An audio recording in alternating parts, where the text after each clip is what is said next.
Quem foi o último ancestral comum da vida na Terra, ou o Luca? Boa noite, senhores. Já tem bastante tempo que eu não assisto nada do Pirula, então hoje eu queria reagir a um vídeo que ele fez recentemente sobre o tal do Luca, que costuma aparecer em todos os debates aí online, pelo menos os mais recentes, né? Em questão de origem da vida, e com o Miranda, Marcos Eberlin, enfim. Então, eu estou um pouco resfriado porque me passaram uma gripe essa semana.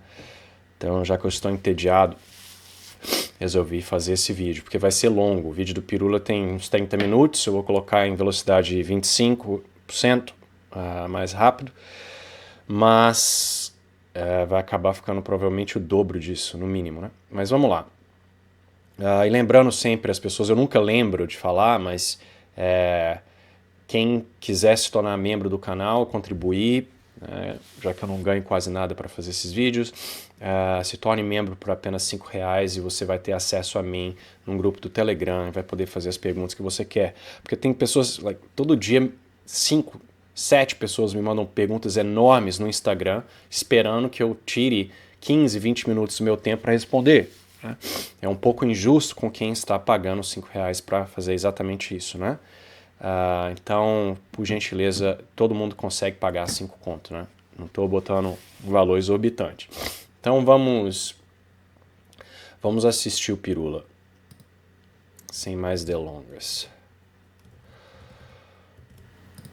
Olá pessoas, este é mais um vídeo meu aqui na internet e hoje eu vou falar de um assunto que muitas pessoas às vezes me pedem pra falar, pra comentar, etc, que tange ali algo sobre a origem da vida. Infelizmente, não vai ser nesse vídeo que eu vou falar sobre a origem da vida em si. Bom, infelizmente ou felizmente, sei lá, depende do que você gostaria que eu falasse aqui. Mas eu vou falar do Luca. E quem é esse Luca, né? O pessoal vai perguntar, pô, eu não tô aqui pra ouvir você falar desse sujeito aí que eu não sei quem é. Em alguns países, Luca é até um nome feminino, mas na verdade não. Luca é um termo científico, tá certo? É uma abreviação, que eu já vou explicar pra vocês qual é, mas que designa o nosso último ancestral em comum. E nosso último ancestral em comum com o quê? Com o chimpanzé? De todos os primatas? Não. Dos mamíferos? Não. De todos os vertebrados? Não. O Luca é o nosso ancestral em comum mais recente com todas as formas de vida, e incluindo bactéria, protozoário, vegetal, fungo, tudo, entendeu? Seria o ancestral em comum mais recente de todas as formas de vida. Então é dele que eu vou falar aqui hoje. Então não é exatamente a origem da vida, mas tá ali atrás, vai estar lá ali bem mais perto da formação da Terra, né, do nosso planeta e tudo mais. E eu vou falar sobre ele porque este ano saiu um artigo muito interessante discutindo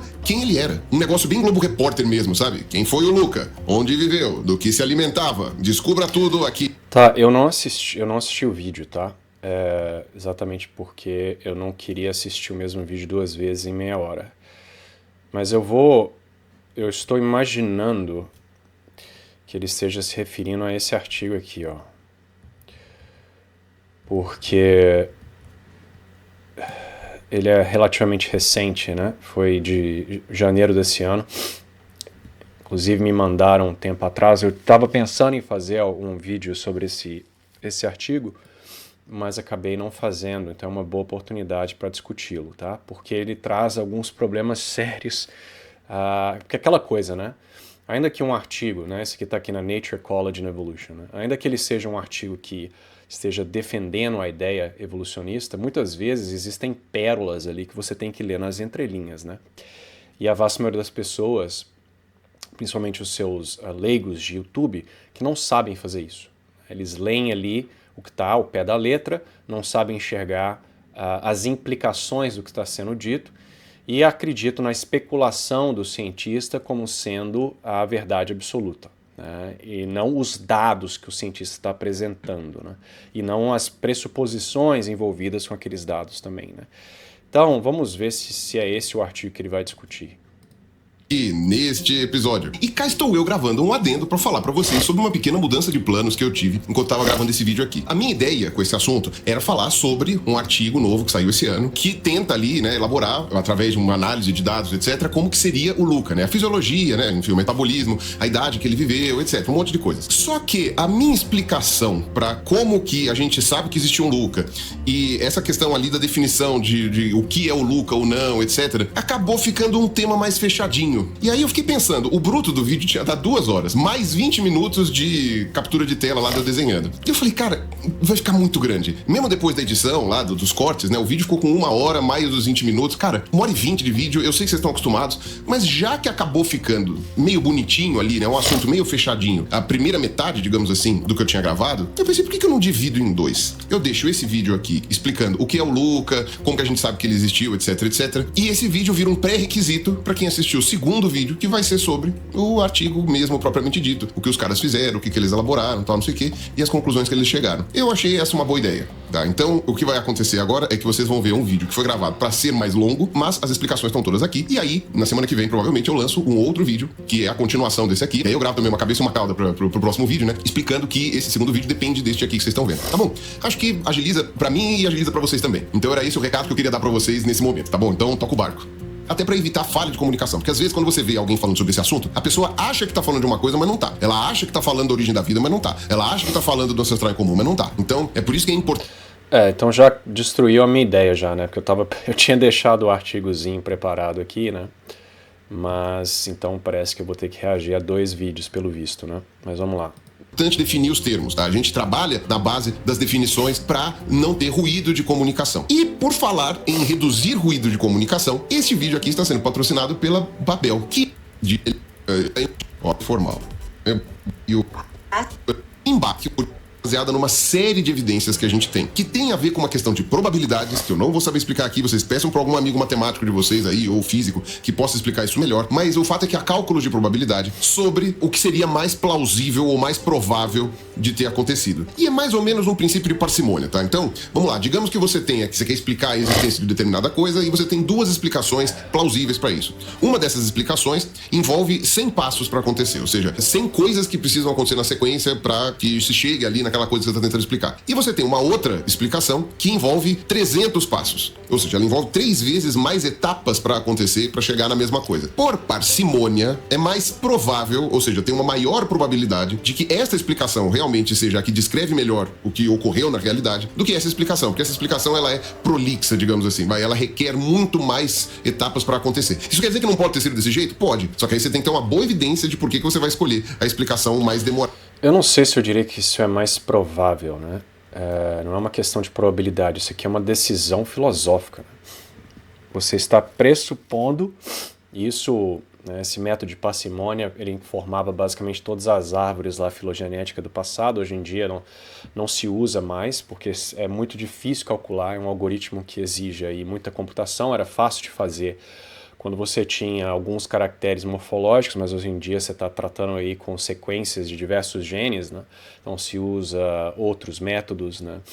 Métodos bayesianos e tal, que vão facilitar aí essa busca. Né, maximum likelihood, tem várias opções aí. Mas eu não diria que é mais provável de ter ocorrido dessa forma. Tá? É uma decisão a priori filosófica que se utiliza. Né? Nesse caso, tenho 2 opções de explicação. Ambas se adequam igualmente bem aos dados. Uma exige menos mudanças, então nós vamos aceitar que essa é a que nós vamos, né, vai ficar sendo.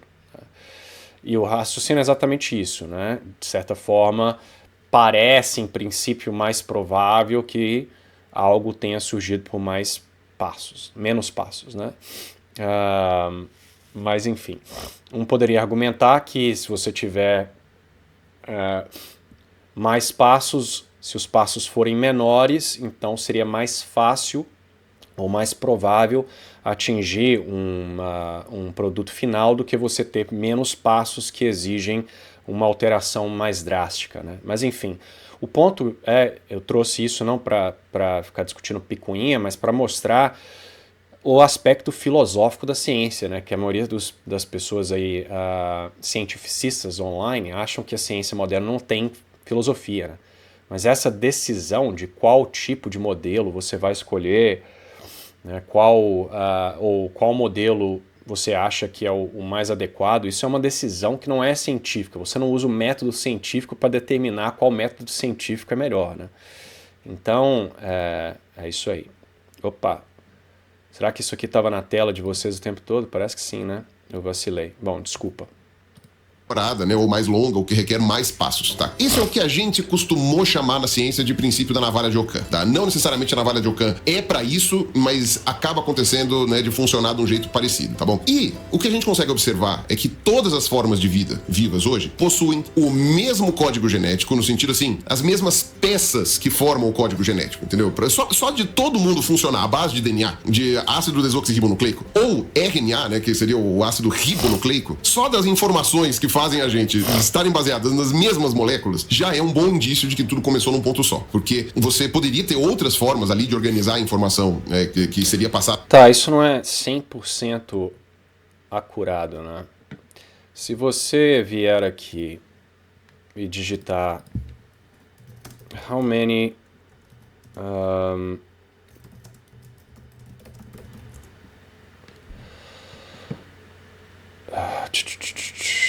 você vai descobrir que existem diversos códigos genéticos, tá?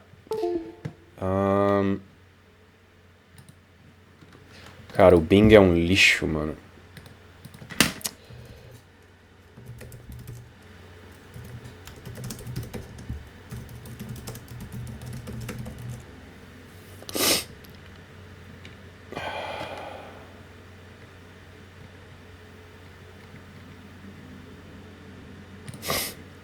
Então aqui, ó, você tem a lista dos códigos genéticos. E você tem aí só aqui 37 entradas, né? Então vejam que esse papo de que o DNA, o código do DNA é universal, etc., ele não é bem assim, tá? Não estou dizendo que o Pirula falou, eu não sei se ele está ciente desses códigos, ele foi bem cauteloso em dizer que se usa DNA, né, ainda que tenha um código diferente, como eu estou mostrando aqui, mas veja que a pessoa leiga, geralmente, ela escuta que não, só existe um código universal, mas você tem diferentes códigos, tá? Inclusive a sua própria mitocôndria, ela usa um código ligeiramente diferente do seu núcleo, tá? Para frente, né, informação hereditária, que não precisava ser no DNA, não precisava ser no RNA. Poderia usar outras bases nitrogenadas, né, porque a gente usa o ATCG, né, e no caso do RNA troca pela uracila, né, um deles, mas não precisava ser esses 4, mas todas têm esses 4. A bactéria usa um DNA que tem essas 4 bases nitrogenadas, uma arqueia, né, que seria uma arcobactéria, uma planta, um protozoário, um animal, um fungo, todos usam o mesmo princípio. Então isso já é um bom indicativo de que há uma origem comum, porque se você tivesse grupos que seriam derivados de outras formas de vida, provavelmente o código de informações, né, e de hereditariedade funcionaria de outra maneira. Tá, e agora, isso é o clássico argumento darwinista, né? Então vejam que embutido no argumento existe a falácia de petição de princípio, né? Então, que é o que você vê 1 trilhão de vezes no livro do Origem das Espécies, tá? Aqui, a petição de princípio é que as coisas evoluíram e que similaridade reflete evolução. Então você fica andando em círculos, tá? Se a evolução é verdadeira, então você esperaria que as coisas fossem de tal forma, né? E aí você encontra coisas de tal forma e você diz que a evolução é verdadeira, né? Que muitas vezes, dependendo de como é fraseado, é a falácia de afirmar o consequente, né? Desculpa, tive que dar uma pausa que meu nariz está bem ruim. Então, a evolução, a explicativa evolucionista, ela acaba sendo circular, né? As coisas, de fato, em alguns aspectos, parecem umas com as outras, tá? O fato que elas parecem não é uma evidência de que a evolução ocorreu. Porque a evolução é exatamente a hipótese que está sendo dada para explicar a similaridade. Então, para que você tenha uma evidência do evolucionismo, você tem que mostrar de forma plausível como o código genético teria surgido e ter sido herdado por todos os organismos, tá? Senão você está andando em ciclos, você está dizendo, eu acho que similaridade mostra evolução. Olha, encontrei similaridade. Similaridade, então, provou a evolução. Tá? Então, a similaridade do código genético, ela não é evidência de evolução coisa nenhuma. Tá? Os organismos fazem coisas similares. Tá? eles são organismos. Então, o fato que eles são similares não é surpreendente e não prova evolucionismo. Então, você tem que me mostrar como o maquinário celular, como o DNA passou a ser essa molécula que armazena informação, uma molécula que está envolvida, inclusive, com um sistema de causalidade fechado, uma vez que ela depende da célula e das proteínas para ser lido, né, o DNA, mas as proteínas são geradas pelo DNA. Então você tem essa causalidade circular. Então como você gera isso espontaneamente, ao acaso, cegamente ao longo do tempo, né? Então esse tipo de problema que tem que ser demonstrado, não é só apontar para a similaridade, né? O motivo é que não só o DNA e o RNA são os mesmos, mas também o maquinário de síntese de proteínas, porque essa que é a base, né? Você tem trechos desses DNA ou RNA que codificam proteínas, que são chamados genes, né? E essas proteínas é que vão exercer funções na célula ali, né? Então, você tem um maquinário para formar proteínas. E nossa, eu tô muito feliz, porque eu tinha planejado, pensando aqui agora com o que eu estava falando, de mostrar um vídeo de como se dá essa, por exemplo, a transcrição do DNA, né? Mas o Pirula me fez o favor e já colocou aqui. Então é isso aí, meu amigo, que você tem que explicar como se deu. Você tem literalmente uma máquina. E isso aqui, cara, essa leitura do DNA, essa cópia do DNA, ela ocorre em velocidades assim assustadoras, tá? E a margem de erro, como eu já falei em vários vídeos, né? Por exemplo, uma bactéria, ela deixa passar um erro a cada 1 bilhão de pares de base. Essa eficiência de cópia, ela é ordens de magnitude melhor, mais acurada do que qualquer máquina humana, tá? Então, é isso que você tem que explicar, né? Não é apontar, organismos têm o mesmo maquinário. Evolução postula que organismos terão o mesmo maquinário, logo a evolução está verdadeira. Não, porque se fosse mostrado que houvessem diferentes maquinários, como existe, por exemplo, no próprio ribossomo, que está lá na base da árvore. Se não me engano, a Archaea usa o stop codon é diferente das bactérias, ou um dos 3 grupos lá, né, Archaea, eucarioto ou bactéria, o código lá do ribossomo utilizado para identificar o códon de parada é diferente. Então, algo extremamente importante, né? Porque vai dizer para o ribossomo aonde que a proteína acaba, né? Então, há uma diferença ali em um dos grandes grupos. Então, isso deveria ter refutado exatamente o que o Pirula está dizendo, né? Como que você teve isso aí, uma vez que o ribossomo ele é necessário para a síntese de proteína, como é que você poderia ter tido uma alteração tão básica logo ali na base da evolução? Mas aí, como a evolução ela não pode cair, a tese da ancestralidade como ela não pode cair, eles vão inventar algum tipo de explicação. E assim vai, tá? E a tese nunca cai, ok?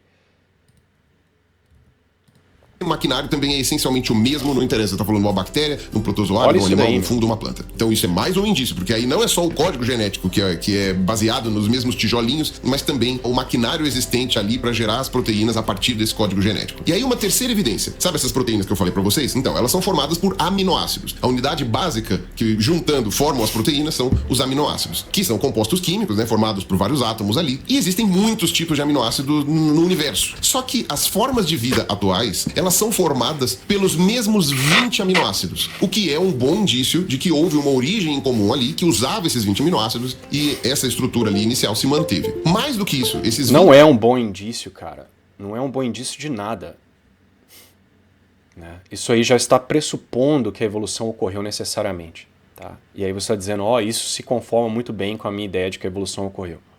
Aminoácidos possuem uma quiralidade, ou seja, um tipo de geometria na molécula. Então, a explicação é, lá na origem da vida, você tinha esse tipo de aminoácido disponível para formar ali os organismos, e aí o RNA e o DNA passaram a formar então as proteínas, usando como tijolos ali, né, como unidades básicas, esse tipo de aminoácido que possuíam esse tipo de geometria específica. Então, se você tivesse uma origem múltipla da vida, provavelmente você teria ali outros aminoácidos sendo envolvidos na formação dos organismos e também aminoácidos aminoácidos com outros tipos de geometria, né? Outros tipos de giro ali, né? Na molécula. Se você tem todas as formas de vida com os mesmos aminoácidos, aminoácidos com as mesmas geometrias, é mais plausível dentro dessa nuvem de probabilidades ali que eu estava explicando para vocês, que a vida tenha tido uma origem comum. E uma quarta evidência é que a molécula que nós utilizamos... Então veja que a comparação, né? A hipótese alternativa não é evolução não ocorreu, evolução ocorreu, a ancestralidade comum é verdade, a ancestralidade comum não é verdade. Né? A alternativa é sempre múltipla origem evolucionária ou uma origem evolucionária. Né? Então, é a velha petição de princípio. Não?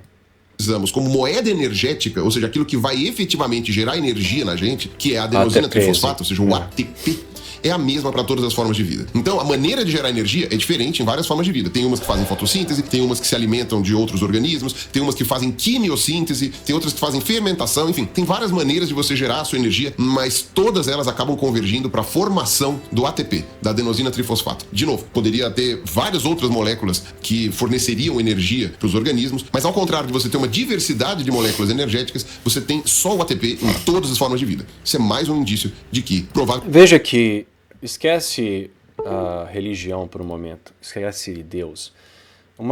Uma hipótese alternativa para isso poderia ser simplesmente uma, como é que fala constraint? Uma limitação física. Vamos supor, eu estou inventando isso, tá? Antes que alguém tire isso aqui fora do contexto. Pode ser que exista uma limitação física para o tipo de aminoácido que é possível dentro de um organismo de tal e tal forma. Tá? Então, independente das origens da Terra e da vida, você poderia simplesmente, só esse tipo de aminoácido poderia ser produzido, independente da origem, tá? Por exemplo. Mas, só para ficar claro, esse tipo de circularidade do Pirula aí, não é só ele que faz, tá? Então, se você pegar a primeira sentença aqui daquele artigo, ele vai te dar o que... Nossa, meu mouse está horrível, cara. Preciso trocar. Ele vai te dar a evidência da ancestralidade comum, né? Do Luca, perdão. Que indiretamente sustenta, né? Então aqui, ó, a ancestralidade comum de todas as formas de vida vivas é evidenciada, tá? Olha aqui, ó, a palavra, evidenciada para o código genético universal, a maquinaria da síntese proteica, a quiralidade de todos os aminoácidos, blá blá blá, e que é exatamente o que o Pirula falou, né? Então eu acabei de perceber que ele tirou os exemplos do próprio artigo, né? Então, vejam que isso não é evidência de ancestralidade, só se você já assumir que a evolução ocorreu. Tá? Então, vejam os problemas, né, velho?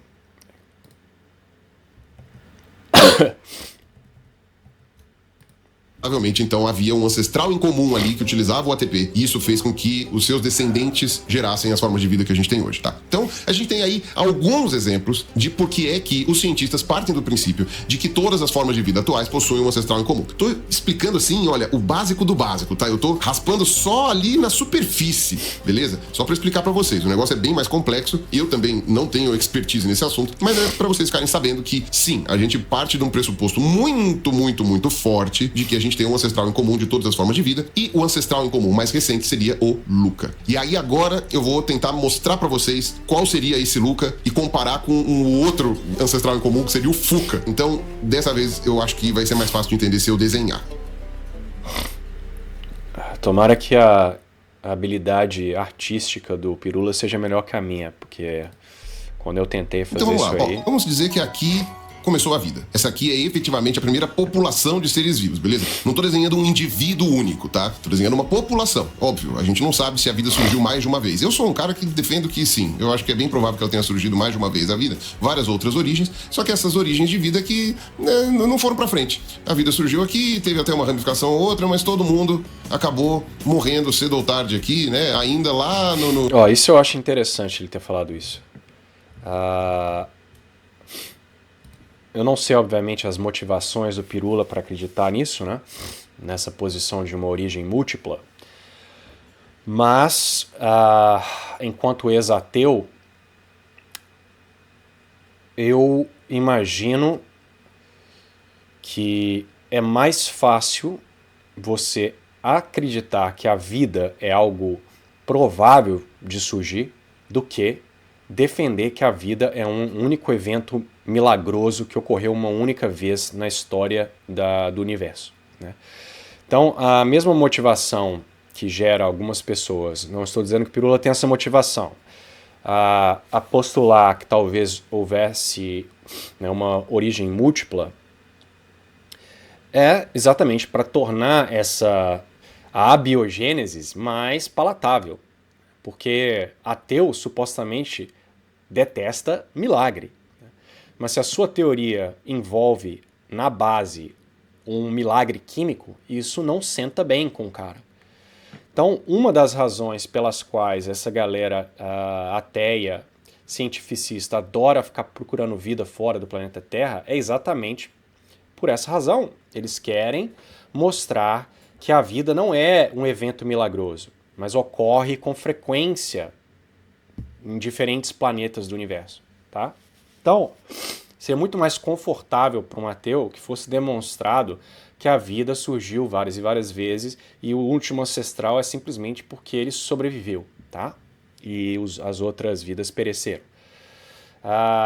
Então, se essa é a realidade, eu imagino que não estamos muito longe da vida sendo criada no laboratório, porque certamente os cientistas com a inteligência que têm conseguiriam simular aí condições similares da vida anterior, do planeta, né, naquela época, e gerar vida, né? Ou que seja, gerar de outra forma, uma vez que ela é fácil de ocorrer, né? Então, fiquem espertos, né? Como uma posição, e mais uma vez, não estou dizendo que essa é a visão do Pirula, não estou dizendo que essa é a motivação dele, mas vejam como muitas vezes a sua ideologia, ou no caso aqui, né, o materialismo ateu, vai informar o tipo de, como é que fala endeavor? De, sei lá, pesquisa científica, hipóteses que você vai gerar, né? Então, enfim.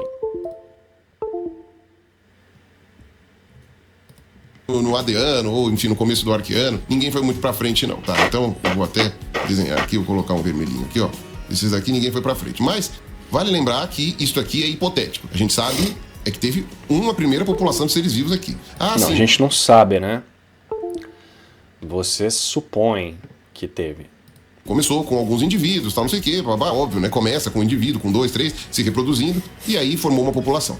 Essa população foi vivendo e foi, obviamente, se ramificando. Cada grupo vai viver num lugar diferente, ou então muda um pouquinho as condições, num lugar fica mais ácido, no outro fica mais básico, em um lugar fica mais quente, no outro mais frio, e aí as coisas vão se alterando, né? Então, ó, pra quem não tá familiarizado, né, o tempo, então, desse desenho que eu tô fazendo, ele vai correr no sentido de baixo pra cima, tá? Então, em direção aqui ao topo da tela, pra quem tá vendo, e aí as ramificações vão acontecendo, beleza? Então, vou fazer aqui várias ramificações que vão surgindo, tá? E isso também, ainda lá, não sei quantos bilhões de anos atrás, mais de 3 bilhões de anos atrás, quase 4, tá? Colocando aqui essas ramificações, tá, né?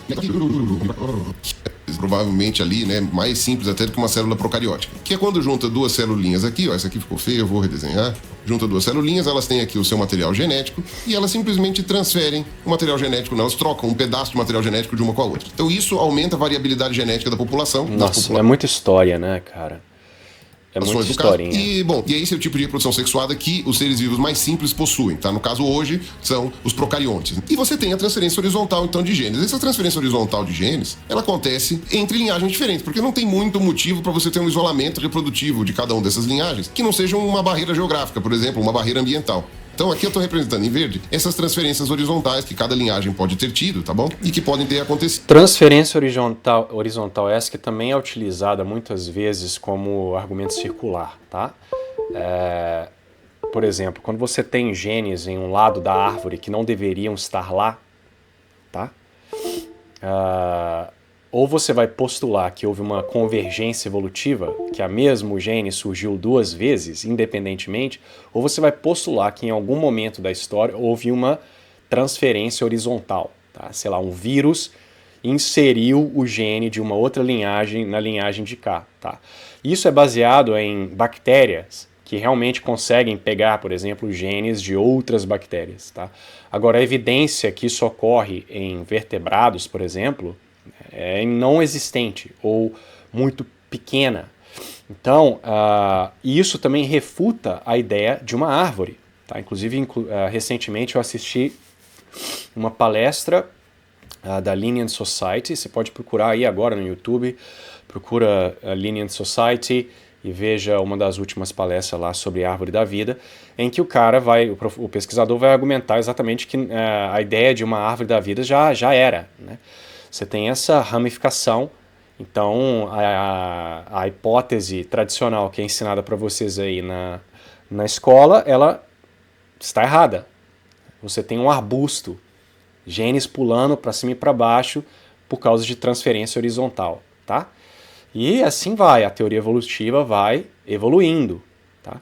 Agora veja, não há problema uma teoria mudar com o advindo de novos dados, né? O problema é quando você começa a criar hipóteses ad hoc para salvar a sua teoria, sem um fato empírico que sustente essas hipóteses, né? Então, se você... a sua hipótese ela já é extremamente especulativa. Aí você cria algo que contradiz aquela hipótese, aí você cria uma nova hipótese para sustentar a hipótese primeira, que é tão a nova é tão especulativa como a anterior, e vai criando esse arcabouço, cara. Isso aí não é ciência, tá? Então, é o que eu falei, a hipótese da ancestralidade comum, ela nunca cai, porque ela nunca está em xeque. Ela é fato, né? Um episódio aí que ocorreu há 4,1 bilhões de anos atrás é fato, porque, sei lá, nada na ciência é fato, exceto a ancestralidade comum universal, que essa é fato. Então, vamos lá. Vou continuar aqui desenhando a nossa árvore. E não foram pra frente, né? De novo, que nem essas daqui hipotéticas, né, de outras origens de vida. Essas linhagens aqui, ó, elas param de existir em determinado momento. Elas são extintas. Por qualquer questão, sei lá, o ambiente ficou muito frio, ficou muito quente, o ambiente ficou mais salino, menos salino, ficou mais ácido, mais básico, enfim, não interessa. Eu sei que essas linhagens aqui, então, elas vão todas pro saco, tá? Elas morrem. Só uma linhagem aqui parece sobreviver. Só uma linhagem parece sobreviver. Obviamente que ela pode ter sobrevivido com a genética de outras dessas linhagens. Eu vou esticar um pouquinho mais aqui, só para conseguir fazer o desenho aqui que eu preciso, tá? Na forma de quê? Na forma de transferência horizontal de genes. Então, por exemplo, essa linhagem aqui, antes de extinguir, ela pode ter feito uma transferência horizontal de genes para essa aqui. Essa daqui, antes de extinguir, pode ter feito uma transferência horizontal de genes para essa daqui, tá vendo? Eu tô partindo então do pressuposto que essas formas de vida aqui, né? Essas daqui... Nossa, minha chave tá ótima, né? Daqui tá linda. Essas formas de vida são as que sobreviveram, tá? São as formas de vida que a gente tem hoje. Eu, você, o pé de alface, as bactérias do intestino, tudo, tá? Essas são as formas de vida que a gente tem hoje, beleza? Você tem essa linhagem aqui, por exemplo, que recebeu genes dessas duas linhagens aqui, tá vendo? Recebeu transferência horizontal dessa e dessa, tá bom? Então, esta linhagem aqui de forma de vida que tem hoje possuem uma ancestralidade comum entre si, mas também com esses outros grupos aqui que foram extintos, tá? Onde estaria o ancestral em comum entre essas duas linhagens? Bom, aí você tem que ir e voltar no tempo. O ancestral em comum dessa linhagem é esse. E se você for pegar essa linhagem aqui, da onde tem as transferências horizontal, ó, vai aqui, e você chega no ancestral em comum, que é esse aqui, ó. Essa linhagem aqui, ó.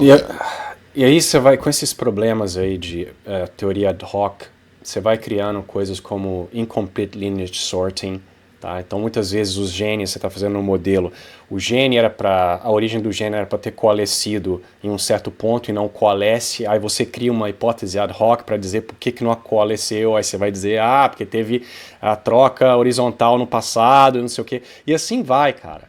Só que o leigo não sabe dessas coisas, ele não é informado desse detalhe, tá? Então, enfim... Da esquerda tem um ancestral em comum com essas outras aqui que passaram alguns genes horizontais para ela. Aqui, exatamente aqui embaixo. Exatamente aqui nesse ponto aqui. Um pouco antes da origem da vida aqui, né? Um pouco antes dos primeiros aqui, tá? Já essa linhagem aqui, né? Ela possui uma ancestralidade em comum também com essas outras aqui que fizeram a primeira vez que eles encontram. A primeira vez que eles encontram, tá certo? Então, tá certo. Vamos lá. Eu vou apagar aqui esse pedaço, então. Vou voltar para onde eu tava.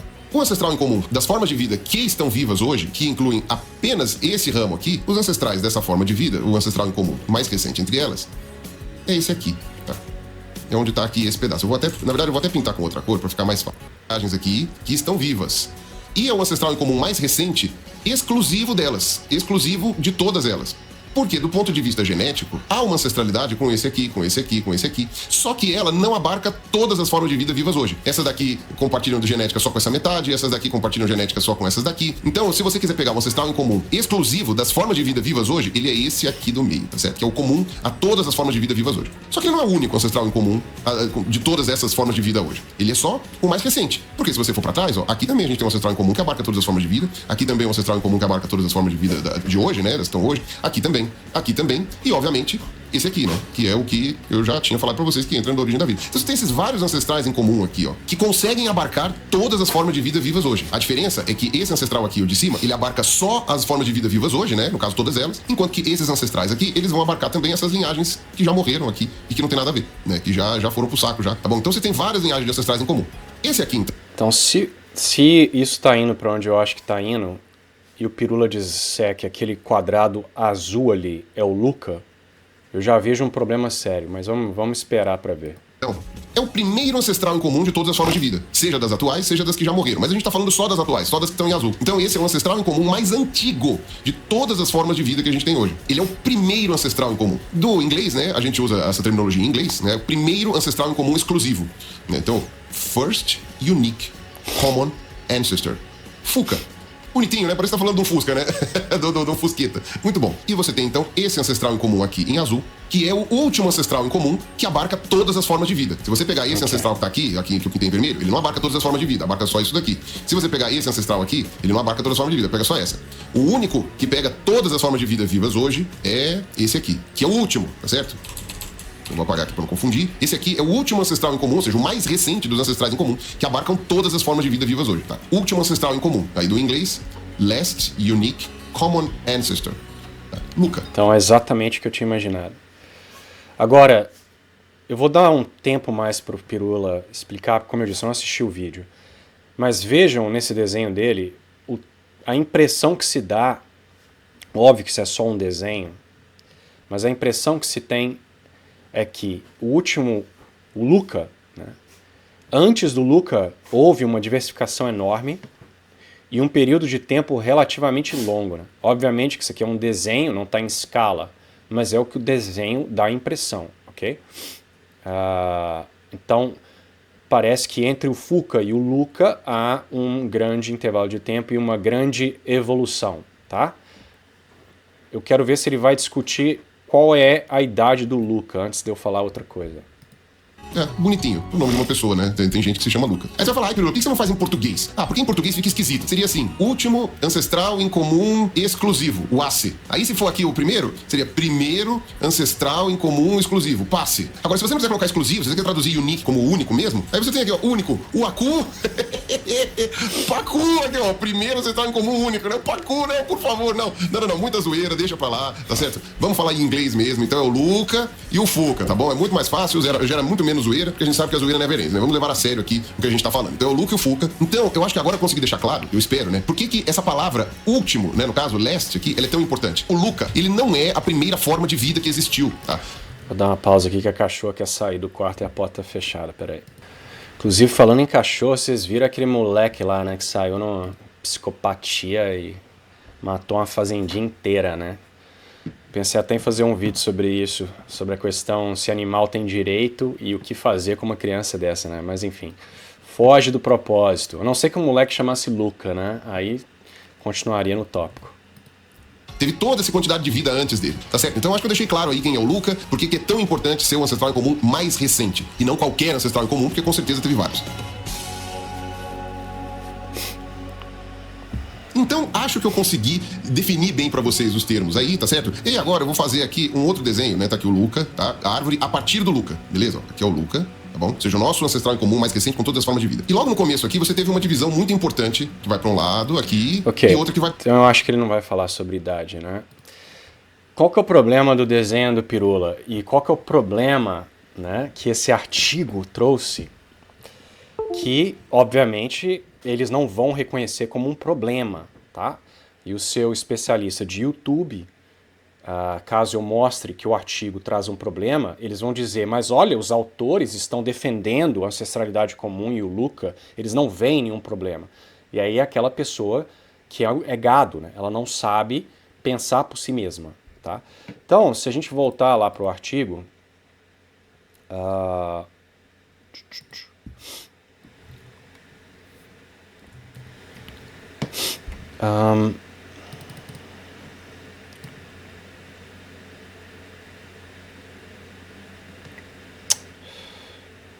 tem muita figura.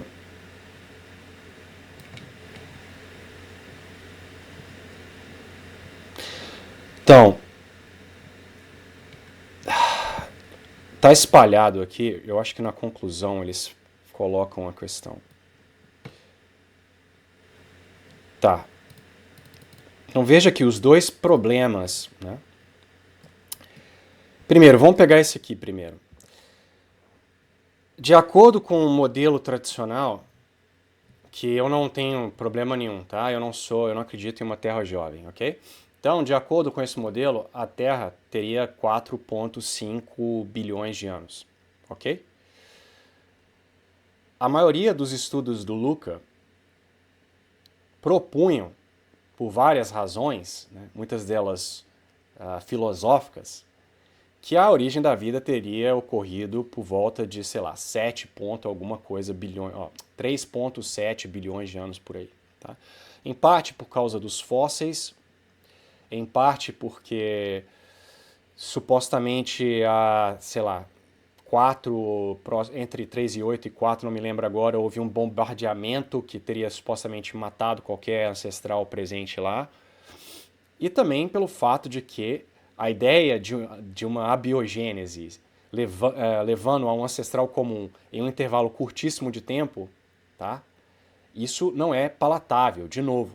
Isso cheira a alguma coisa meio sobrenatural, a muita sorte, né? Então, olha o que esse artigo vai falar para nós, né? Ele vai colocar, baseado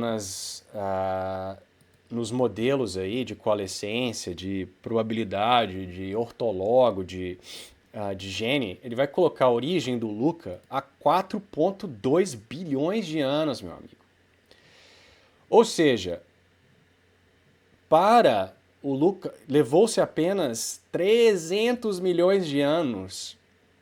Isso, né, uma Terra que ainda estava ali nos seus primórdios, né, uma bola de fogo, sei lá, eu não sou geólogo nem geofísico. Inclusive amanhã vai ter um geofísico conversando comigo às 4 horas da tarde aí do Brasil sobre exatamente essa questão da idade da Terra.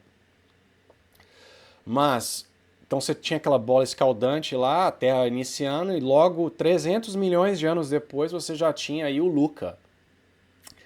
Isso por si só já é extremamente problemático, né? Porque em 300 milhões de anos, veja, a evolução não fez nada nos últimos 300 milhões de anos, que é minimamente comparável ao surgimento do Luca. Por quê? Porque aqui eles vão dizer que, de acordo com as estimativas deles, né, baseado em presença e ausência de gene, né, de grupos parágolos em diferentes grupos, grupos de famílias de genes parálogos em diferentes organismos, etc. Eles calcularam que o Luca tinha 2.657 genes. Isso é basicamente, né, e um genoma de tamanho de 2,7 mega. Isso é basicamente o genoma de uma bactéria em termos de tamanho e quantidade de gene. Então não só, né, porque você poderia ter pensado logo, né, que eu falei lá dos 300 milhões de anos, que o Lucas seria, né, a protocélula aí inventada do Miranda, né, uma bolota de gordura com alguma coisa dentro. Não, em 300 milhões de anos, a evolução ao acaso em um planeta inóspito foi capaz de gerar um organismo que tinha mais de 2.000 genes. Então já era um procarioto. Então você tem mais acima aqui, ó.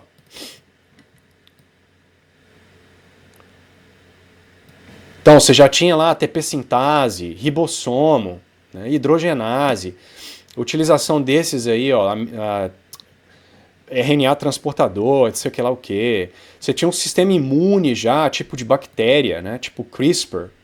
Então já havia infecção viral há 4,3 bilhões de anos atrás, etc. DNA polimerase, DNA ligase, meu. Então, olha isso, cara. Isso é um problema. Haja fé, meu, para acreditar. Primeiro na biogênese por si própria, né? Que é uma loucura. Metafisicamente impossível, mas ainda que você acredite nisso porque você é um materialista ateu e precisa acreditar nisso, é a sua única solução, né? Você acreditar que uma célula procariota, porque você escuta isso nos podcasts o tempo inteiro, né? O Luca não era, velho, o Luca era simples, ele era primordial. Então o Luca não, cara, ele era um procarioto, tipo uma bactéria mesmo. Isso surgiu em 300 milhões de anos, ó, em um planeta inóspito no início ali de sua formação. Né? Olha que bizarrice. Né? Então é por isso que eu falo. Né? Esse artigo ele é um artigo escrito por críticos do evolucionismo? Não. Os autores deixaram de acreditar no ancestral comum, universal, por causa desse artigo? Não. Eles vão dizer que isso é plausível. E vão dizer, não, o meu modelo é o melhor, logo, porque a evolução tem que ter ocorrido, o Lucas já estava aí num ambiente com ecologia complexas, outros organismos, e vai gerar uma historinha ali. A discussão é basicamente isso, imaginando como seria lá o ambiente do Lucas com seus outros conterrâneos, etc. Então, assim, e o que causa um indivíduo desse não parar para pensar, nossa, meu, isso parece meio absurdo, né? É o comprometimento com o materialismo ateu e com o fato da evolução, o fato da ancestralidade. O cara não pode questionar, porque vai botar o que no lugar? Né? Então é isso. Nós já estamos com 46 minutos, até que não está tão ruim não. Vai pro outro aqui, tá? Que eu vou até trocar de cor depois. Essa daqui, que é bem aqui, ampla, tal, não sei o quê, que vai até os dias de hoje, tem vários, é o grupo das bactérias. Algumas pessoas chamam de eubactéria, né? Ou seja, bactérias verdadeiras, mas não necessariamente é utilizado, tá? Então tá aqui, ó, o grupo das bactérias. Existe até hoje, né? Tá aí, ó, tá? A gente tá lotado de bactérias em todas as partes do nosso corpo. Tá aqui, ó, pronto. E pro outro lado, eu vou mudar aqui, vou colocar um laranja.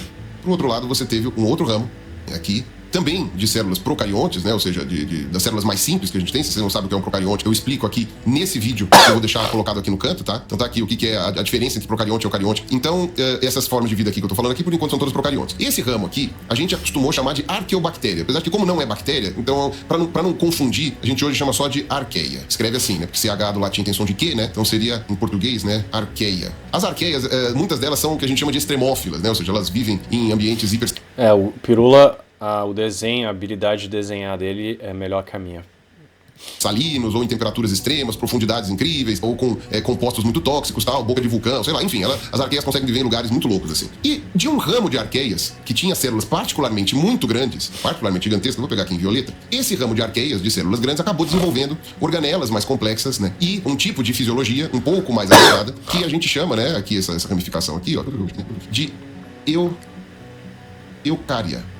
Ou eucariota, né? Você vai achar dos dois jeitos, né? Ou seja, aquela que tem a célula eucariótica, tá? Ou seja, aquela célula mais complexa, cheia de organelas, etc., com membrana nuclear. E aqui a gente está incluso, tá? Todos os animais, todos os fungos, todas as plantas, tá? E uma série de seres unicelulares que a gente acostumou a chamar de protozoário, né? Mas que cada um aqui pertence a uma... Eu vou dar uma pausa aqui porque eu preciso beber água.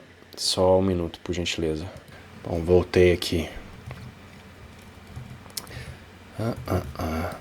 Uma linhagem diferente, tá? Então, a gente tem aqui essas formas de vida, né, os eucariotos, só que aconteceu um troço muito louco aqui nessas formas de vida que existem hoje, que houve também transferência horizontal de genes em várias dessas linhagens aqui, né, então tem aqui a transferência horizontal, eu não sei qual... Mais uma vez, né, é a miraculosa transferência de genes de uma ave para outra que explica por que você tem um gene aqui que não deveria estar lá, né.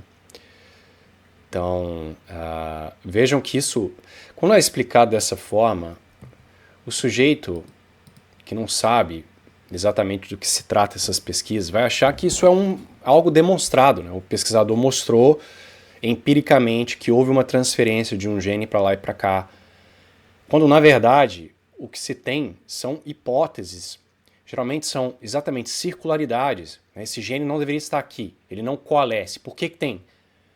essas duas linhagens completamente independentes têm genes que não deveriam ter.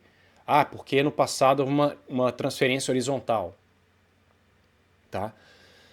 Na vasta maioria dos casos se trata desse tipo de coisa. Mas quando você fala assim, né, como se a hipótese fosse o fato, dá a entender que o cientista demonstrou essa transferência de uma forma ou de outra. Quando na verdade a gente nem sabe se essa transferência em animais, etc., ocorre. E se ocorre com a frequência necessária para gerar esse arbusto. Tá? Então, é óbvio, eu estou aqui simplificando as ideias, eu não estou dizendo que não existam aí modelos complexos para tentar entender como se deu essa transferência, mas geralmente é exatamente isso. Você tem coisas que não deveriam estar lá, logo tem que ter havido uma transferência. Não pode ser porque a hipótese, né, de que houve a evolução de toda a vida na Terra jamais pode ser questionada. Mas se você tem que ficar colocando esparadrapo na sua teoria o tempo inteiro, talvez seja o caso que a sua teoria seja furada, ou alguns aspectos principais dela sejam. Mas enfim.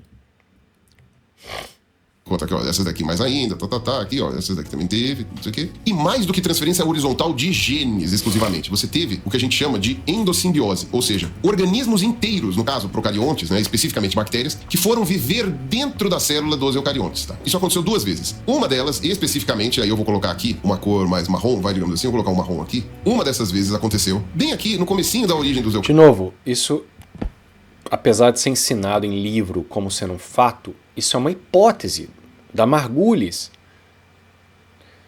A mitocôndria, o DNA parece mais ou menos com o de bactéria. Deve ter sido, então, uma bactéria que lá no princípio do tempo foi englobada e se tornou uma organela. Ok? Eucariotos, tá? E um grupo de bactérias foi viver lá dentro, das células aqui eucarióticas, e que acabou formando as mitocôndrias. A gente sabe hoje até qual linhagem de bactéria deu origem às mitocôndrias, tá? Isso daqui tá muito bem estabelecido, esse lance da endossimbiose. As mitocôndrias possuem um DNA próprio, né? Elas têm aqui esse formatinho de feijão, cheio de coisa, e é dentro da mitocôndria que acontece a respiração celular, né? Então é graças a elas que a gente obtém energia, né? Que a gente consegue, na forma de ATP, no caso. Então, esse tipo de simbiose aconteceu lá no comecinho de eucarioto. Então, todos os eucariotos possuem mitocôndria, tá? Então, a gente pode até colocar aqui como uma evolução paralela, né? A gente tem um grupo de bactérias evoluindo junto com os eucariotos aqui. Um grupo de bactérias aqui, no caso das mitocôndrias. E você também teve um segundo evento endosimbionte, e aí agora que eu vou pegar um verde mais claro, que envolveu um outro grupo de bactérias aqui, e que no caso aconteceu apenas em um determinado grupo de eucariontes, aqui, que foi o que formou os cloroplastos. Os cloroplastos são as estruturas que permitem que as células vegetais consigam fazer fotossíntese, né, e produzir o seu próprio alimento. Tem um monte de lamela dentro do cloroplasto, não sei o quê. É uma estrutura bem interessante. A gente também sabe quais os grupos de bactérias que deram origem aos cloroplastos, tá? E aí, no caso, apenas alguns grupos aqui, então, dos eucariotos possuem essas estruturas nas suas células, que são aqueles que têm capacidade de produzir o próprio alimento, né, de fazer fotossíntese, né, são os organismos autotróficos. E aí entra vários grupos de protozoários, né, que são autotróficos também, e as plantas, que a gente conhece, né, sejam as diversas linhagens de algas, né, sejam as plantas que vão...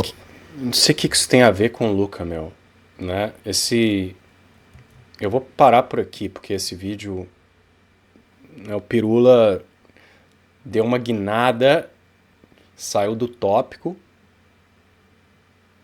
O que isso tem a ver, a origem de cloroplasto e mitocôndria, com o Luca e com o artigo que ele iniciou o vídeo dizendo que ia discutir, né? Então, só para não dizer que Pirula deu o melhor dos argumentos nos últimos 1 minuto e meio e eu parei, eu vou ir até o final, mas enfim.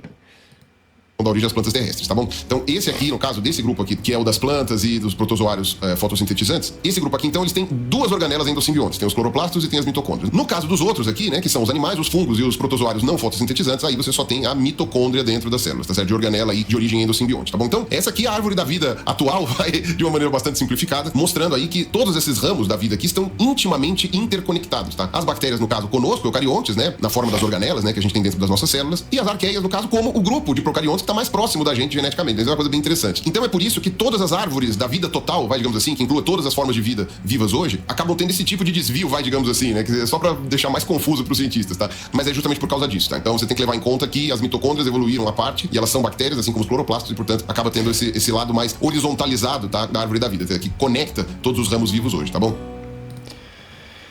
Ok.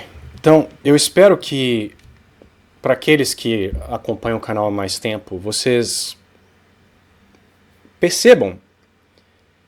Eu fiz um vídeo há um tempo atrás, meio curto, assim, meio jocoso, mas que foi totalmente verdadeiro, que é, para ser um bom evolucionista, você tem que ser um excelente contador de histórias.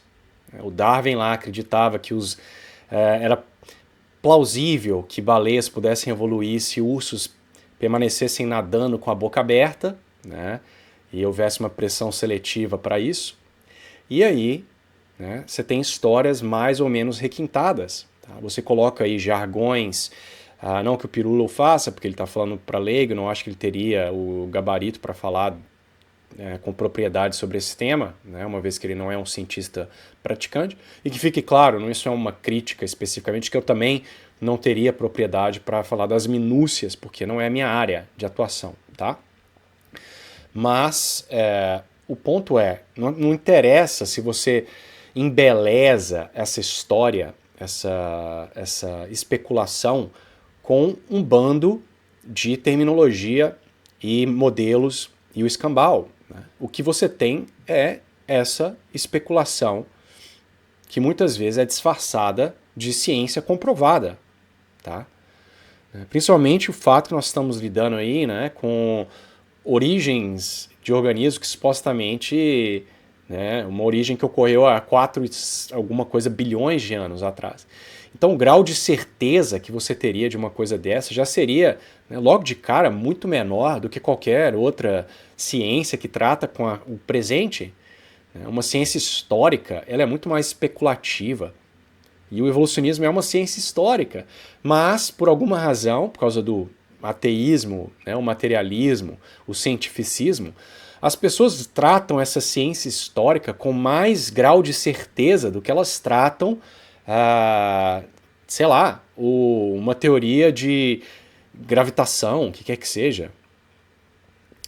Então é uma coisa bizarra, né, que é não deixa de ser uma transformação de uma teoria científica em uma religião.